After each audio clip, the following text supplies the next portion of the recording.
میرا شوہر اندھا تھا، لیکن شادی کی پہلی رات جب اس نے ایک ایسا کام کیا جس کی مجھے ہرگز امید نہیں تھی تو میرے قدموں تلے زمین نکل گئی۔ اسی لمحے مجھے احساس ہوا کہ شاید میں نے اس انسان کو سمجھے بغیر ہی اس کے بارے میں فیصلہ کر لیا تھا۔ میرا نام مریم تھا۔ میں ایک متوسط گھرانے کی لڑکی تھی۔ میرے والد ایک چھوٹی سی دکان چلاتے تھے اور میری ماں ہمیشہ یہی کہتی تھی کہ بیٹی، دولت سے زیادہ انسان کا کردار دیکھنا، لیکن زندگی ہمیشہ انسان کو وہ نہیں دیتی جس کی وہ خواہش کرتا ہے۔ جب میری شادی کی بات آئی تو کئی رشتے آئے، مگر ہر بار کسی نہ کسی وجہ سے بات ٹوٹ گئی۔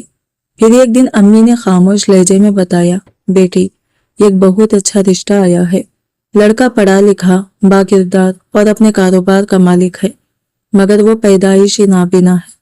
یہ سنتے ہی میری دنیا جیسے رک گئی۔ میرے دل میں ہزاروں سوال اٹھنے لگے۔ میں نے روتے ہوئے ابو سے کہا، کیا میری قسمت میں یہی لکھا تھا؟ کیا میں کبھی یہ عام زندگی بھی نہیں گزار سکتی؟ ابو نے میری پیشانی چوم کر صرف اتنا کہا، بیٹی، بعض اوقات اللہ جس راستے پر لے جاتا ہے اس کی حکمت ہمیں بہت دیر بعد سمجھ آتی ہے۔ چند دن بعد میری شادی حمزہ سے ہو گئی۔ سسرال پہنچتے ہی میں نے محسوس کیا کہ گھر کے ہر فرد کی نگاہیں عجیب تھی۔ ساس ہر وقت بات بات پر حمزہ کو کمزور ثابت کرتی تھی۔ ننند تنزیہ مسکراہٹ سے مجھے دیکھتی اور دیور خاموش رہ کر بھی جیسے سب کچھ دیکھ رہا تھا۔ مجھے محسوس ہونے لگا کہ اس گھر میں کوئی ایسا راز ضرور ہے جسے مجھ سے چھپایا جا رہا ہے۔ رات ہوئی تو دل کی دھڑکن تیز ہونے لگی۔ میں ڈری سہمی اپنے کمرے میں بیٹھی تھی۔ دروازہ آہستہ سے کھلا۔ حمزہ اندر آئے، چند لمحے خاموش کھڑے رہے، پھر انہوں نے یہ ایسا جملہ کہا کہ میری آنکھوں سے بھی اختیار آنسو بہنے لگے۔ مگر اسی وقت کمرے کے باہر کسی کی قدموں کی آہٹ سنائی دی اور میں سمجھ گئی کہ ہماری پہلی رات میں بھی کوئی ہمیں تنہا نہیں چھوڑنا چاہتا تھا۔ حمزہ نے دھیمے لہجے میں کہا، مریم، میں جانتا ہوں کہ تم اس رشتے سے خوش نہیں تھی۔ میں تمہاری خاموشی، تمہاری سانسوں کی بے ترتیبی اور تمہارے دل کا خوف محسوس کر سکتا ہوں۔ میں تم پر کبھی کوئی حق زبردستی نہیں جتاؤں گا جب تک تم خود مجھے اپنا ہمسفر تسلیم نہ کرو۔ میں صرف تمہارا محافظ اور دوست رہوں گا۔ ان کی یہ الفاظ میرے تمام اندازوں کے برعکس تھے۔ میں نے سوچا تھا شاید وہ مجھ سے ہمدردی مانگیں گے یا اپنی محرومی کا رونا روئیں گے، مگر ان کی آواز میں نہ کوئی شکایت تھی نہ مجبوری، صرف عزت اور خلوص تھا۔ میں ابھی انہی خیالوں میں گم تھی کہ دروازے کے باہر پھر کسی کے قدموں کی آواز آئی۔ حمزہ نے فوراً دھیمی آواز میں کہا، گھبرانا مت، یہ اس گھر میں نئی بات نہیں۔ یہاں ہماری باتوں سے زیادہ لوگوں کو دوسروں کی زندگیوں میں جھانکنے کا شوق ہے۔ صبح ناشتے کی میز پر پہلے ہی ساتھ میں مجھے احساس ہو گیا کہ یہ گھر باہر سے جتنا پرسکون نظر آتا ہے، اندر سے اتنا ہی بکھرا ہوا ہے۔ ساس نے طنز کرتے ہوئے کہا، اب چونکہ تم آ گئی ہو، حمزہ کی ہر ذمہ داری تمہاری ہے۔ ہمیں تو برسوں سے ان کی خدمت کرتے کرتے تھکن ہو گئی ہے۔ ننند نے فوراً بات بڑھائی، ویسے بھابھی، آپ کو معلوم ہے نا کہ اندھے انسان کے ساتھ زندگی گزارنا آسان نہیں ہوتا۔ ابھی تو صرف ایک رات گزری ہے۔ میں خاموش رہی، مگر میری نظر حمزہ پر پڑی۔ وہ خاموشی سے ناشتہ کر رہے تھے، جیسے برسوں سے یہ سب سنتے آئے ہوں۔ ان کے چہرے پر نہ غصہ تھا نہ بے بسی، صرف صبر تھا، اور یہی چیز میرے دل کو بے چین کرنے لگی۔ اسی دوپہر میں پانی لینے کے لیے باورچی خانے کی طرف جا رہی تھی کہ ڈرائننگ روم سے ساس، ننند اور دیور کی دھیمی آوازیں سنائی دی۔ ساس کہہ رہی تھی، بس کچھ دن اور صبر کرو، نئی بہو کو بھی یقین ہو جائے گا کہ حمزہ کسی کام کے نہیں، پھر اسے ہمارے مطابق چلانا آسان ہو جائے گا۔ ننند ہنس کر بولی، اور اگر وہ حمزہ کا ساتھ دینے لگی تو؟ ساس نے پر اعتماد لہجے میں جواب دیا، ہر انسان کی کوئی نہ کوئی کمزوری ہوتی ہے، ہم اس کی بھی ڈھونڈ لیں گے۔ یہ الفاظ سن کر میرے ہاتھ کانپنے لگے، کیونکہ اب مجھے یقین ہو گیا تھا کہ اس گھر میں مسئلہ حمزہ کی نابینائی نہیں بلکہ کچھ اور تھا، اور شاید میں بھی انجانے میں اسی سازش کا حصہ بننے والی تھی۔ اس رات میرے ذہن میں بار بار ساس کے الفاظ گونج رہے تھے۔ میں جتنا اس گھر کو سمجھنے کی کوشش کرتی، اتنا ہی الجھتی جا رہی تھی۔ آخر وہ حمزہ کے ساتھ ایسا سلوک کیوں کرتے تھے؟ اگر وہ واقعی بوجھ تھے تو پھر ہر فیصلے میں انہی کا نام کیوں لیا جاتا تھا؟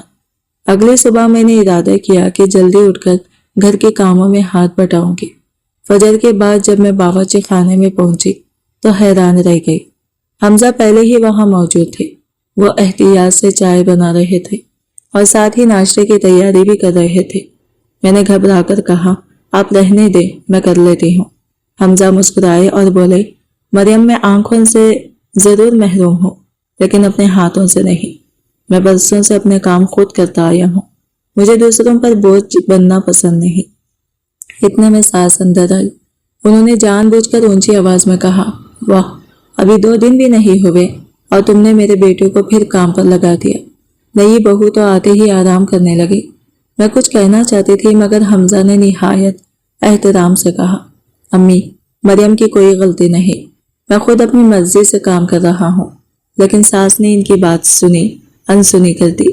ننند بھی آ گئی اور طنزیہ لہجے میں بولی، بھابھی، آپ کو تو بڑا اچھا نوکر مل گیا۔ سب ہنسنے لگے مگر مجھے ان کی ہنسی میں محبت نہیں بلکہ نفرت محسوس ہوئی۔ شام کو ایک عجیب واقعہ پیش آیا۔ گھر کے تمام افراد کسی ضروری کاغذ کی تلاش میں پریشان تھے۔ سسر غصے سے سب پر برس رہے تھے کہ اچانک حمزہ نے پرسکون لہجے میں کہا، ابو، وہ فائل آپ نے کل عصر کے بعد الماری کی دوسری شیلف پر سبز رنگ کے ڈبے کے نیچے رکھی تھی۔ سب حیران رہ گئے۔ دیور دوڑ کر وہاں گیا تو فائل واقعی وہی موجود تھی۔ ایک لمحے کے لیے پورے گھر میں خاموشی چھا گئی مگر اگلے ہی لمحے ساس نے بات بدل دی۔ اتفاق سے صحیح بتا دیا ہوگا۔ میں نے پہلی بار محسوس کیا کہ حمزہ صرف نابینا نہیں بلکہ غیر معمولی ذہانت اور یادداشت کے مالک ہیں، اور شاید یہی بات کچھ لوگوں کو برداشت نہیں تھی۔ اسی رات میں نے پانی پینے کے لیے کمرے سے باہر قدم رکھا تو ڈرائننگ روم سے دیور کی دھیمی آواز سنائی دی، اگر حمزہ نے سچ بول دیا تو ہمارا سارا کھیل ختم ہو جائے گا۔ یہ سنتے ہی میرا قدم وہی رک گئے کیونکہ اب مجھے یقین ہو چکا تھا کہ گھر میں کوئی بہت بڑا راز چھپا ہوا ہے۔ اس رات میرے لیے نیند آنکھوں سے کونسوں دور تھی۔ دیور کے الفاظ مسلسل میرے کانوں میں گونج رہے تھے، اگر حمزہ نے سچ بول دیا تو ہمارا سارا کھیل ختم ہو جائے گا۔ آخر ایسا کون سا سچ تھا جس سے سب اتنا خوفزدہ تھے؟ صبح ناشتے کے بعد حمزہ اپنے کمرے میں بیٹھے تسبیح پڑھ رہے تھے۔ میں نے ہمت کر کے پوچھا، آپ سے ایک بات پوچھوں؟ کیا اس گھر میں سب لوگ آپ سے ناراض ہیں؟ حمزہ چند لمحے خاموش رہے، پھر مسکرا کر بولے، ناراض نہیں مریم، بعض لوگ صرف اس شخص کو پسند نہیں کرتے جو ان کے غلط کاموں کے سامنے خاموش نہ رہے۔ میں آنکھوں سے نہیں دیکھ سکتا مگر اللہ نے مجھے حق اور باطل میں فرق کرنے کی سمجھ ضرور دی ہے۔ اسی وجہ سے کئی لوگوں کو میری موجودگی کھٹکتی ہے۔ ان کی بات سن کر میرے دل میں ان کے لیے احترام اور بڑھ گیا مگر انہوں نے مزید کچھ نہ کہا۔ اسی دوپہر ایک شخص گھر آیا۔ وہ سسر کے کاروبار کا پرانا ملازم تھا۔ سسر گھر پر نہیں تھے اس لیے وہ پریشانی میں بار بار کہہ رہا تھا، یہ حساب آج ہی حمزہ صاحب کو دکھانا ضروری ہے ورنہ بہت دیر ہو جائے گی۔ ساس فوراً غصے سے بولی، حمزہ کو ان معاملات سے کوئی تعلق نہیں، تم یہ فائل مجھے دو۔ ملازم ہچکچایا مگر مجبوری میں فائل انہیں دے کر چلا گیا۔ میں نے صاف دیکھا کہ جیسے ہی وہ گیا ساس نے جلدی سے فائل ننند کو پکڑائی اور دھیمی آواز میں بولی، اسے ابھی الماری میں چھپا دو، حمزہ تک یہ کاغذ نہیں پہنچنے چاہیے۔ میرے دل میں ایک عجیب سا خوف پیدا ہوا۔ یہ صرف گھریلو ناچاخی نہیں تھی، معاملہ کچھ زیادہ سنگین لگ رہا تھا۔ شام کو سسر واپس آئے اور غصے میں پورا گھر سر پر اٹھا لیا۔ وہ بار بار اسی فائل کا پوچھ رہے تھے۔ ساس نے فوراً الزام میرے سر ڈال دیا، صبح سے نئی بہو ادھر ادھر گھوم رہی تھی، شاید اسی نے کہیں رکھ دی ہوگی۔ میں حیرت سے انہیں دیکھتے رہ گئی، میری زبان جیسے بند ہو گئی تھی۔ حمزہ نے میری کپ کپاتی سانسیں محسوس کر لی۔ وہ آہستہ سے کھڑے ہوئے اور نہایت مضبوط لہجے میں بولے، ابو، مریم جھوٹ بول سکتی لیکن مجھے لگتا ہے کہ آج اس گھر میں کسی نے صرف ایک فائل نہیں چھپائی بلکہ سچ کو بھی چھپانے کی کوشش کی ہے۔ یہ سنتے ہی ساس، ننند اور دیور کے چہروں کا رنگ اڑ گیا اور میں پہلی بار سمجھ گئی کہ حمزہ کو اندھا سمجھنے والے خود کتنی بڑی غلط فہمی میں تھے۔ مگر مجھے اندازہ نہیں تھا کہ اس ایک جملے کے بعد وہ لوگ میرے خلاف بھی ایک ایسی خطرناک چال چلنے والے تھے جس کا میں نے خواب میں بھی تصور نہیں کیا تھا۔ حمزہ کی بات ختم ہوتے ہی کمرے میں ایسی خاموشی چھا گئی جیسے کسی نے سب کی آوازیں چھین لی ہو۔ سسر نے چند لمحے سب کے چہرے دیکھے، پھر سخت لہجے میں بولے، اگر شام تک فائل نہ ملی تو میں کسی کو نہیں چھوڑوں گا۔ یہ کہہ کر وہ اپنے کمرے میں چلے گئی۔ ساس نے غصے سے میری طرف دیکھا مگر اس وقت کچھ نہ کہا۔ رات کو جب سب اپنے کمروں میں جا چکے تھے، میں پانی لینے کے لیے باہر نکلی تو ڈرائننگ روم کی مدھم روشنی میں ساس، ننند اور دیور ایک دوسرے سے سرگوشیاں کر رہے تھے۔ دیور کہہ رہا تھا اب مریم کو بھی حمزہ پر یقین ہونے لگا ہے، اگر یہ دونوں ایک ہو گئے تو ہمارے لیے کچھ بھی چھپانا ممکن نہیں رہے گا۔ ساس نے دانت پیستے ہوئے جواب دیا، فکر مت کرو، کل صبح ایسا تماشا ہوگا کہ حمزہ بھی اپنی بیوی پر شک کرنے لگے گا۔ اگلی صبح میں حسب معمول باورچی خانے میں کام کر رہی تھی کہ اچانک ننند کی چیخ سنائی دی، امی میری سونے کی چوڑیاں غائب ہیں۔ پورا گھر ایک دم جمع ہو گیا۔ ساس نے بنا کسی تحقیق کے میری طرف انگلی اٹھا دی، کل ہی آئی ہے اور آج گھر میں چوری بھی ہو گئی۔ میرے قدموں تلے زمین نکل گئی۔ میں نے روتے ہوئے کہا، اللہ گواہ ہے میں نے کسی چیز کو ہاتھ تک نہیں لگایا، مگر کسی نے میری ایک نہ سنی۔ ننند نے فوراً کہا، اس کے کمرے کی تلاشی لی جائے، دودھ کا دودھ اور پانی کا پانی ہو جائے گا۔ میرے انکار کے باوجود سب لوگ ہمارے کمرے میں داخل ہوئے گئے۔ الماری کھولی گئی تو چند لمحوں بعد ننند نے زور سے آواز لگائی، یہ رہی میری چوڑیاں۔ وہ میرے کپڑوں کے درمیان سے ایک ڈبہ نکال رہی تھی۔ میری آنکھوں سے آنسو بہنے لگے۔ میں جانتی تھی کہ وہ ڈبہ میں نے کبھی دیکھا بھی نہیں تھا۔ ساس فاتحانہ انداز میں بولی، اب بھی کہو گی کہ تم بے قصور ہو؟ سسر نے غصے میں مجھے گھر سے نکال دینے کی بات کی، مگر اسی لمحے حمزہ نہایت سکون سے آگے بڑھے اور بولے، فیصلہ کرنے سے پہلے صرف ایک سوال کا جواب دے دیجئے، اگر مریم نے چوری کی ہے تو وہ اتنی نادان کیوں ہوگی کہ چوری کا سامان اپنے ہی کمرے میں اپنے ہی کپڑوں کے درمیان رکھ دے؟ حمزہ کے اس سوال پر پورا گھر ایک بار پھر خاموش ہو گیا، لیکن اسی لمحے دروازے پر گھنٹی بجی اور باہر کھڑا شخص وہ تھا جس کی آمد سے اس گھر کے کئی چھپے ہوئے چہرے بے نقاب ہونے والے تھے۔ دروازہ کھلا تو باہر سسر کے کاروبار کے سب سے پرانے ملازم رشید چچا کھڑے تھے۔ ان کے چہرے پر پریشانی صاف دکھائی دے رہی تھی۔ اندر آتے ہی انہوں نے سسر سے کہا، مالک معاف کیجیے گا لیکن ایک ضروری بات ابھی بتانا لازم تھی۔ ساس نے فوراً بات کا رخ موڑتے ہوئے کہا، ابھی گھر کا ماحول ٹھیک نہیں، بعد میں آ جانا۔ مگر رشید چچا نے پہلی بار ان کی بات نظر انداز کر دی اور بولے، نہیں بیگم صاحبہ، اب مزید خاموش رہنا گناہ ہوگا۔ ان کی آواز میں ایسی سنجیدگی تھی کہ سب خاموش ہو گئی۔ رشید چچا نے جیب سے ایک چھوٹا سا لفافہ نکالا۔ اس میں گھر کے اسٹور روم کی CCTV کی چند تصویریں تھیں جو کاروبار کے سامان کی نگرانی کے لیے لگے کیمرے سے لی گئی تھی۔ انہوں نے تصویریں سسر کے سامنے رکھ دی۔ تصویر میں صاف نظر آ رہا تھا کہ گزشتہ رات ننند چھپکے سے مریم کے کمرے میں داخل ہوئی تھی اور چند منٹ بعد باہر نکل آئی تھی۔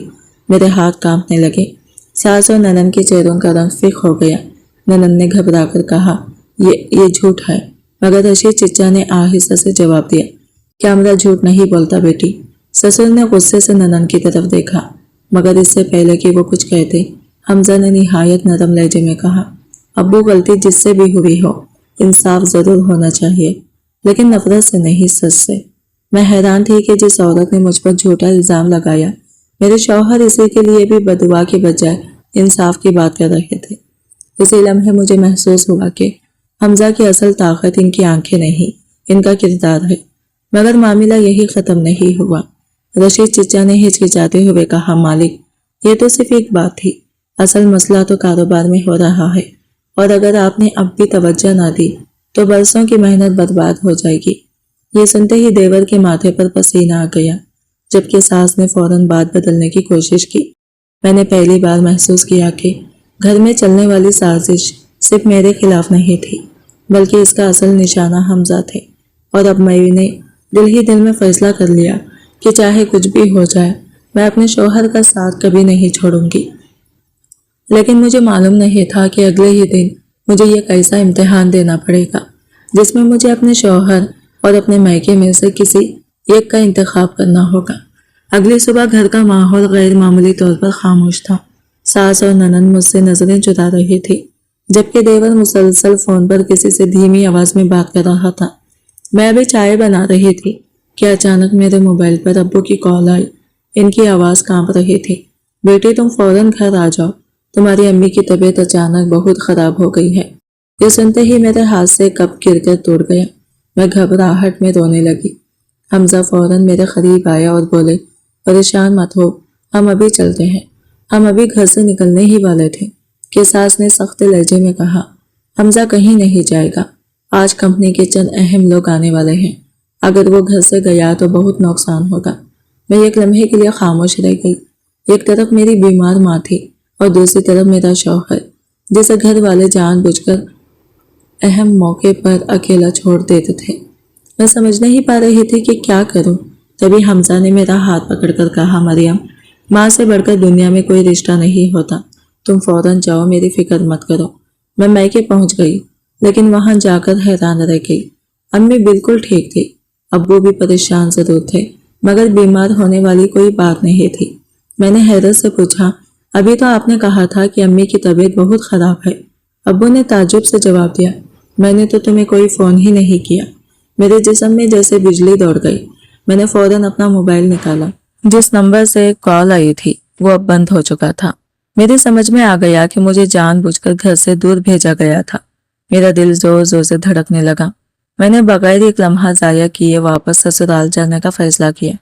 راستے بھر میرے ذہن میں صرف ایک ہی خیال تھا، آخر میری غیر موجودگی میں وہ لوگ حمزہ کے ساتھ کیا کرنے والے تھے۔ جب میں گھر کے قریب پہنچی تو دیکھا کہ دروازے پر پولیس کی گاڑی کھڑی ہے۔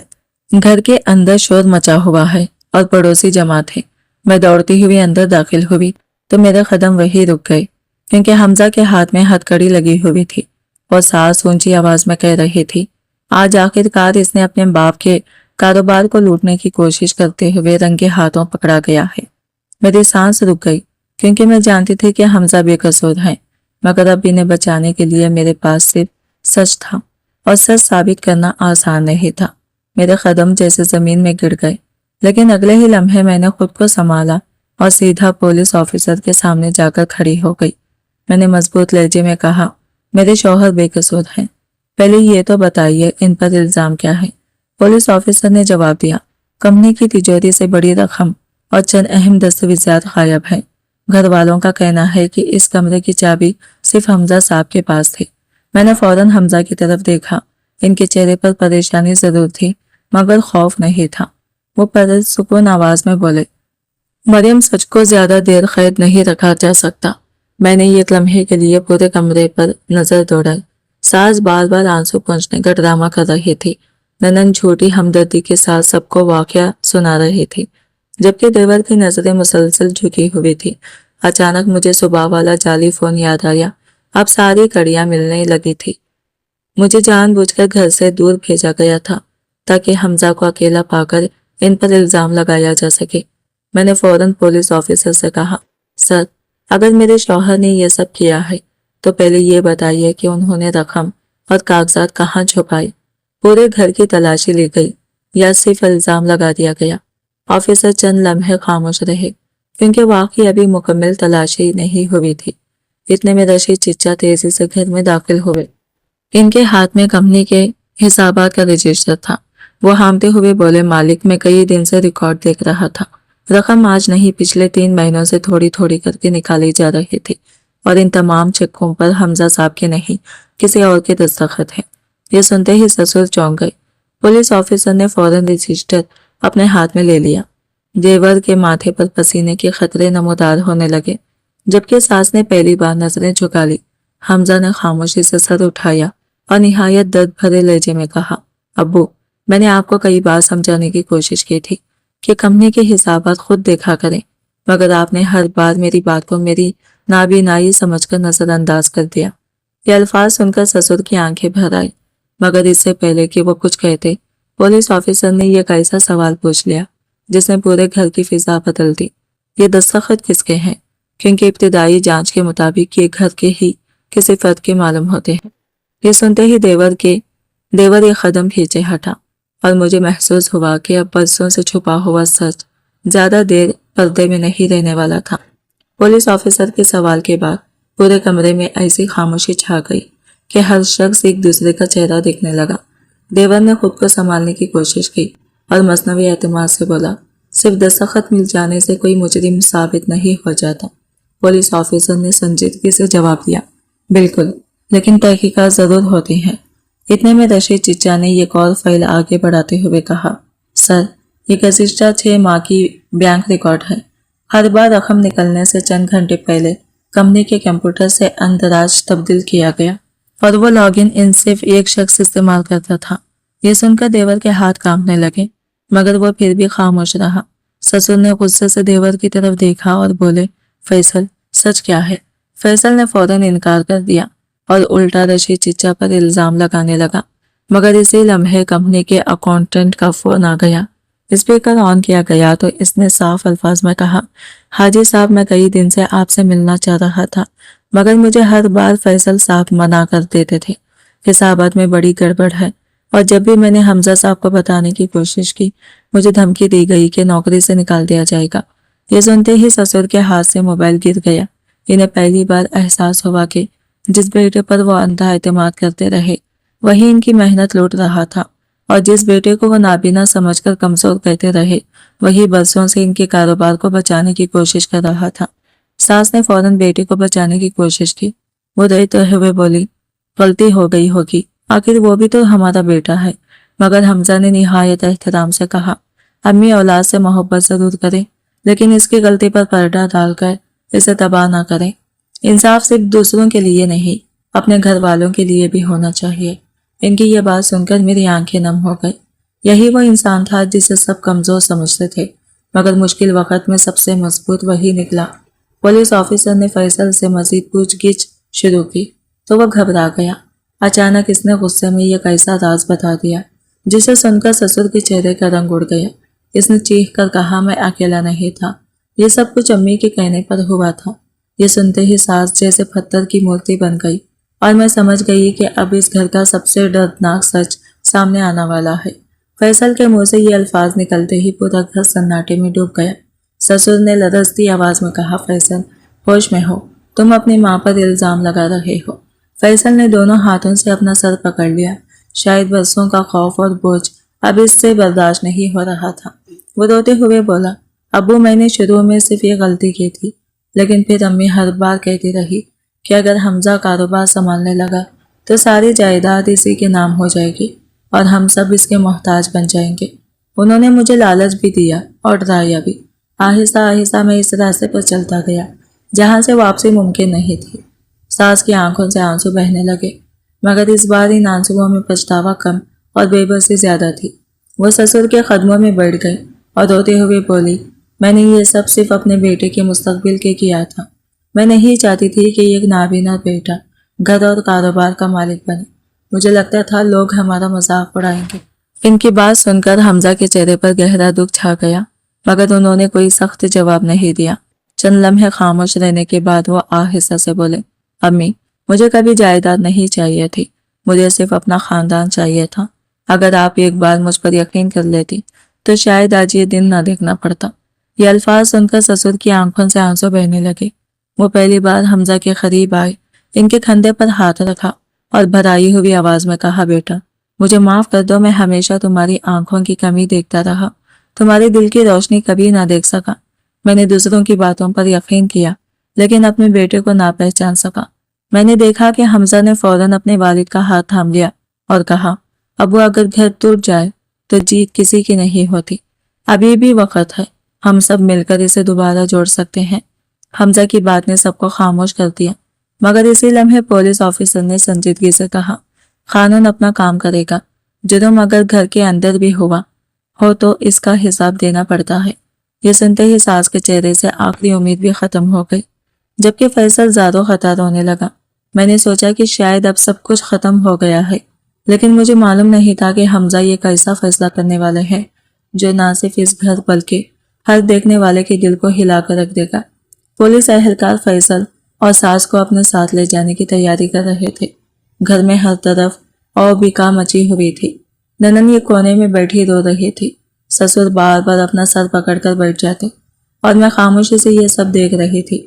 اچانک حمزہ نے نہایت پرسکون آواز میں پولیس آفیسر سے کہا، سر، اگر آپ اجازت دیں تو میں اپنی والدہ سے 2 منٹ بات کرنا چاہتا ہوں۔ آفیسر نے سر ہلا دیا۔ حمزہ آہستہ آہستہ اپنی والدہ کے قریب گئے۔ ان کے آنسوؤں کی آواز سن کر رک گئے اور بولے، امی آپ نے میرے ساتھ بہت ناانصافیاں کی، لیکن آج بھی آپ میری ماں ہیں، میں آپ سے نفرت نہیں کر سکتا۔ سانس بھی اختیار ہونے لگی۔ انہوں نے حمزہ کے ہاتھ پکڑ لیے اور ہچکیوں کے درمیان بولی، بیٹا میں نے تمہیں کبھی سمجھنے کی کوشش ہی نہیں کی، میں ہمیشہ تمہاری نابینائی کو تمہاری کمزوری سمجھتے رہی، حالانکہ اندھی تو میری سوچ تھی، میں نے اپنے ہی گھر کو اپنے ہاتھوں سے برباد کر دیا، اگر ممکن ہو تو مجھے معاف کر دو۔ کمرے میں موجود ہر شخص کی آنکھیں نم ہو گئی۔ حمزہ نے آہستہ سے اپنی ماں کے ہاتھ تھام کر کہا، مجھے معاف کرنا میرے رب کی صفت ہے، اور اگر میں معاف نہ کروں تو پھر میں نے اس کی دی ہوئی تعلیم سے کیا سیکھا؟ لیکن امی معافی کا مطلب یہ نہیں کہ انسان اپنی غلطی کا نتیجہ نہ بھگتے، سچ کا سامنا کرنا بھی توبہ کا حصہ ہوتا ہے۔ یہ الفاظ سن کر پولیس آفیسر بھی چند لمحے خاموش رہے۔ سسر آگے بڑھے اور بولے، سر قانون کے مطابق جو کارروائی ضروری ہے وہ ضرور کیجیے، لیکن میں وعدہ کرتا ہوں کہ اس گھر میں آج کے بعد کسی کے ساتھ ناانصافی نہیں ہوگی۔ میں نے پہلی بار سسر کے لہجے میں غرور کی بجائے عاجزی محسوس کی۔ اس دن مجھے احساس ہوا کہ کبھی کبھی ایک انسان کا اچھا کردار پورے خاندان کو بدل دیتا ہے۔ پولیس ساس اور فیصل کو لے گئی۔ گھر میں ایک عجیب سی خاموشی چھا گئی، لیکن اسی خاموشی میں پہلی بار مجھے سکون محسوس ہوا۔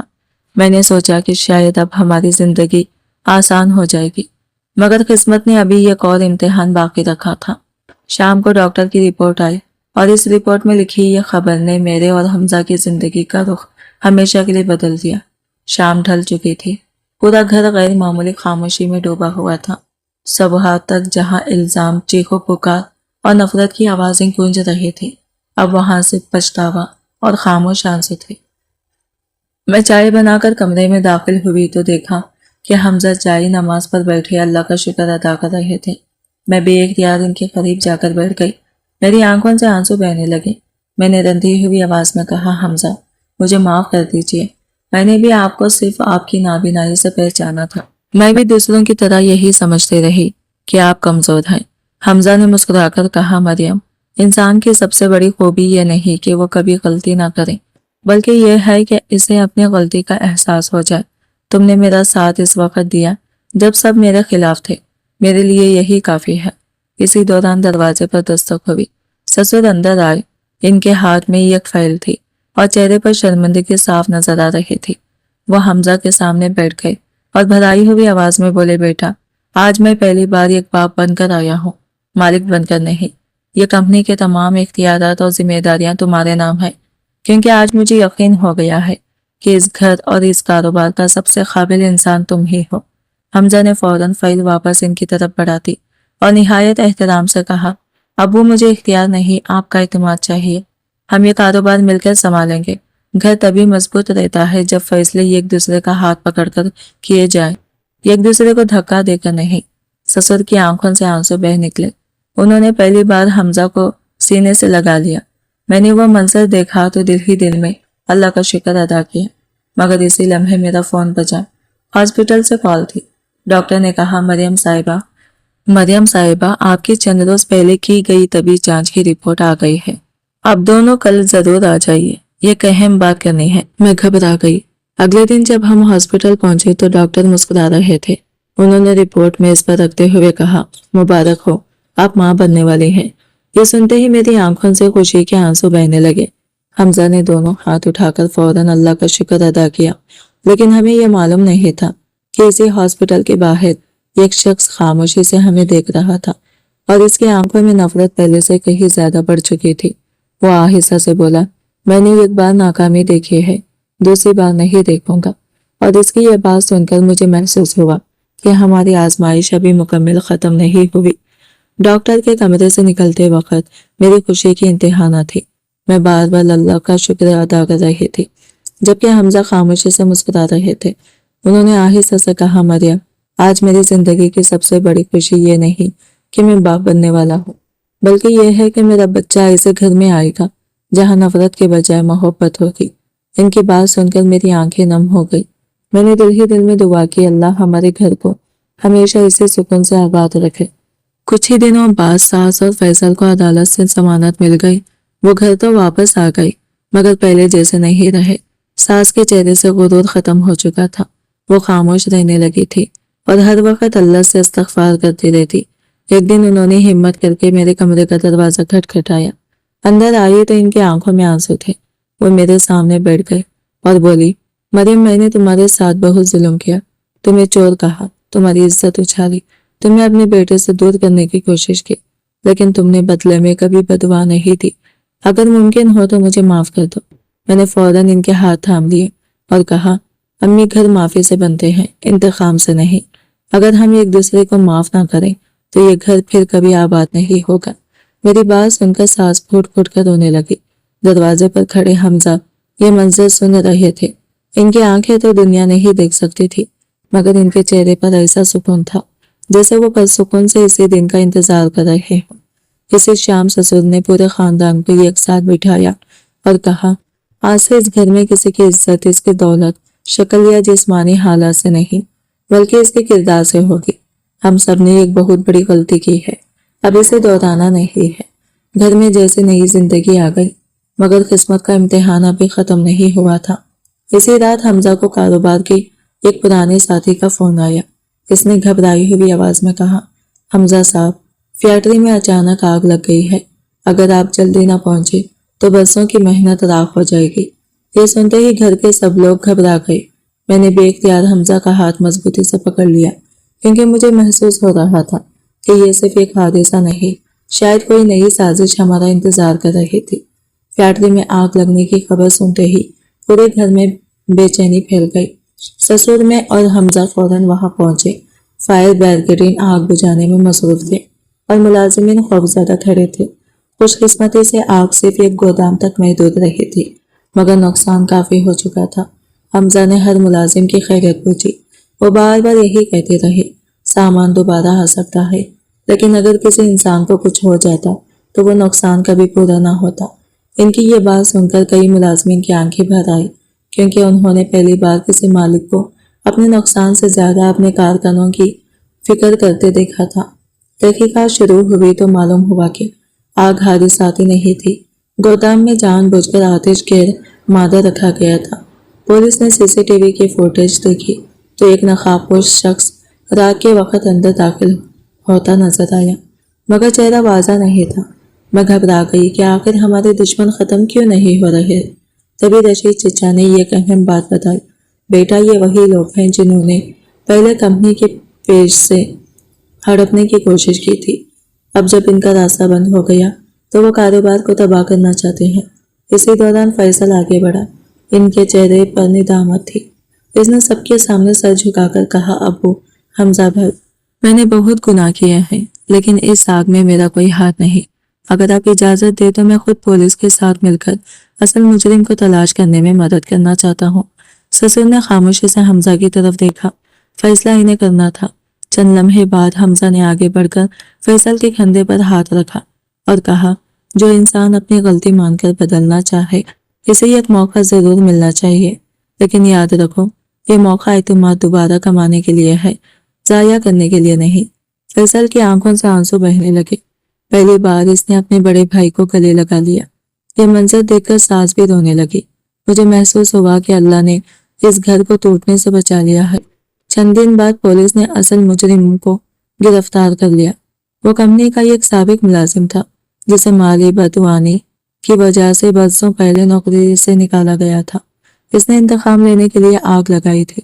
اس کی گرفتاری کے بعد آخرکار ہمارے گھر پر منڈلاتے خطرات ختم ہو گئے۔ چند ماہ بعد اللہ نے ہمیں ایک صحت مند بیٹے سے نوازا۔ جب حمزہ نے پہلی بار اپنے بیٹے کو گود میں لیا تو وہ اسے دیکھ نہیں سکتے تھے، مگر انہوں نے اس کے ننھے ہاتھ کو اپنے ہاتھ میں لے کر مسکراتے ہوئے کہا، بیٹا، اللہ نے تمہیں آنکھیں دی ہیں، مگر یاد رکھنا، اصل بینائی ہمیشہ دل کی ہوتی ہے۔ اگر دل صاف ہو تو انسان کبھی اندھا نہیں ہوتا، اور اگر دل میں لالچ، حسد اور نفرت بھر جائے تو آنکھوں والا بھی اندھا ہو جاتا ہے۔ ان الفاظ پر پورا گھر اشک بار تھا، کیونکہ سب جان چکے تھے کہ اس گھر میں سب سے زیادہ دیکھنے والا انسان وہی تھا جو دنیا کی روشنی سے محروم تھا۔